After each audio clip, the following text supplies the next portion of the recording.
À Édimbourg, devant le Parlement écossais. Une loi sur la réduction des gaz à effet de serre va bientôt y être votée.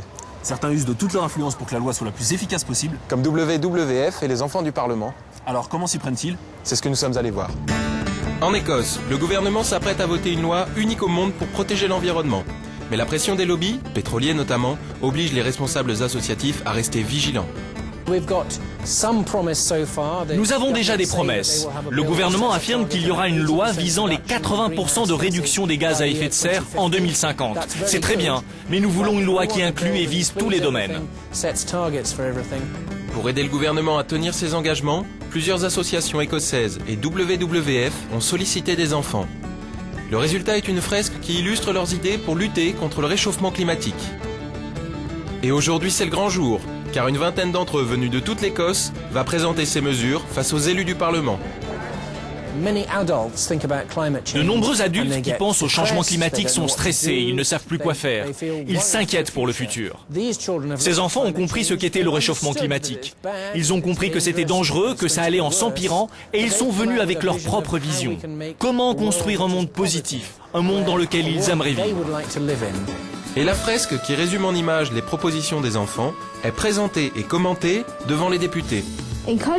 Encourager les gens à recycler, investir dans d'autres types de transports, des transports écologiques.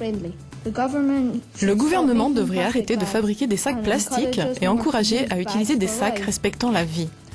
Je me débarrasserai de certaines centrales nucléaires, ou même de toutes. Mais en dépit de ces bonnes intentions, certains élus n'hésitent pas à pointer les limites de cette initiative. On ne peut pas laisser les enfants être trop enthousiastes, sinon nous sommes voués à l'échec. Donc une fresque, ça n'est pas vraiment efficace, mais peut faire partie des actions nécessaires. Nous construisons le monde de nos enfants pour les 50 ou 100 ans à venir. Il est donc très important que nous engagions la prochaine génération pour qu'elle nous aide à décider de la politique que nous devons mettre en avant. Mais vous ne pensez pas que c'est un petit peu naïf ? La naïveté est la mère de la pensée originelle. Les jeunes gens ont un cerveau qui n'est pas encore ancré dans la réalité. C'est pour ça que leur implication dans le projet est si importante, comme venir avec de nouvelles idées, se confronter à ce que nous faisons déjà. Qu'est-ce que tu voudrais que l'on retienne de tout ça ? J'espère que tout le monde va comprendre qu'on peut faire marche arrière sur ce qui est en train d'arriver. Avoir un monde écologique et qui va survivre.